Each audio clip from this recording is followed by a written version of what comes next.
Can a tiny Belgian region rescue democracy?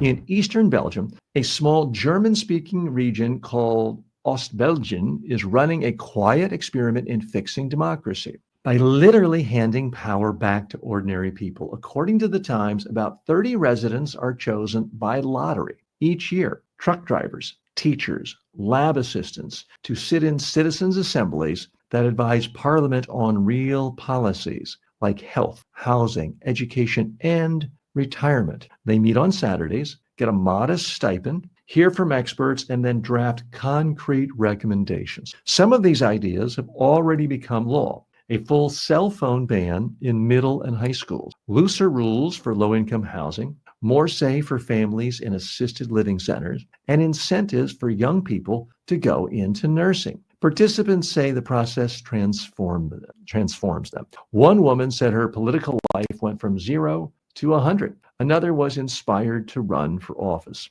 It's not perfect, but it's making people believe in government again. Okay, so what's the real message here of this experiment in Belgium? It's that there's more than one way to have a democracy. And we already have jury pools that are pulled randomly and people are given power to make decisions. We don't have to do that just for judicial issues. We could also do it with actual public policy. Get people together, let them hear all the experts and competing factions, and then take a vote. It would probably end up with much better policy than what we have today. Let's dig a little deeper here. I've long been a proponent of the idea of essentially having juries decide major public policy issues. The reason for that is if you ask people, where do you have your most faith in American government? People, even when your guy is in power in the White House, very few people really trust the president or the executive branch to truly make decisions that are in the best interest of the long term of Americans. There's too many competing interests of, hey, I can line my pockets selling this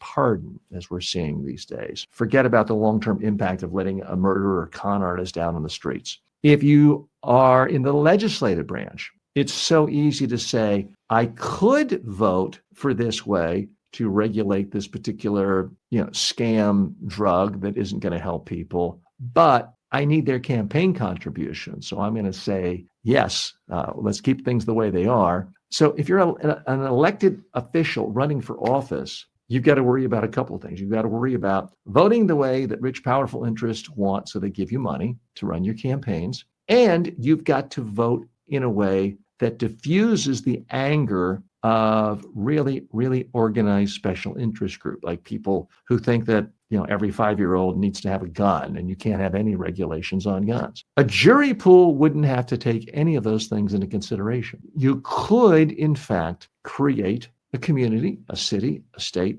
arguably parts of a country where you have power reside in actual jury pools. You can have citizens sign petitions to propose a law. And then rather than having it just voted on by all the citizens, because the problem there is whoever has the most advertising is going to win, you could have that proposed law go in front of a nonpartisan body to rewrite it in some kind of a neutral way, and then allow individuals, people, and experts to essentially give presentations to a jury pool. And maybe they're there for a week, maybe they're there for 2 weeks, and they never have to do it again. But I believe if you brought together 12 Americans, average people, and said, okay, we're going to create a healthcare system from scratch, and you're going to listen to every player involved. You're going to listen to consumer advocates. You're going to listen to the insurance industry. You're going to listen to the largest HMOs. You're going to listen to surgeons. You're going to listen to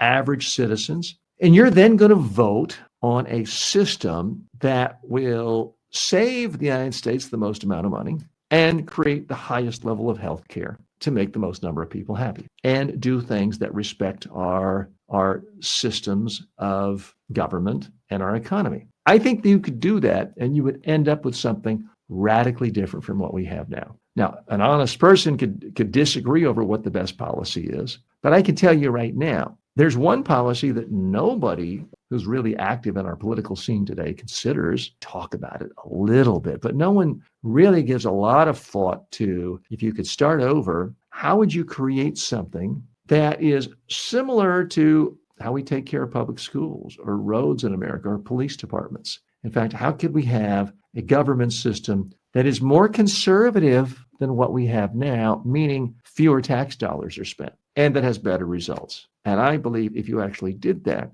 what you would find is a jury of your peers would say, well, I'm looking at what's happening in Canada and United States and Great Britain and Switzerland, and we want to have a system where we're not spending an extra $2 trillion for no reason. Let's model our system after wealthy G7 nations that spend on average $6,500 per person, not $13,000 a person. And they would then put together the system that makes that happen. I'll leave it to you to figure out what that is. We don't have time to get into a big debate, but my point is simply that I think that this small town in Belgium is on something, that empowering citizens to make decisions outside of court cases, outside of juries, would be a wise thing, because it's the only way of making decisions truly in interest of the Commonwealth, of the public. Because right now in our current system,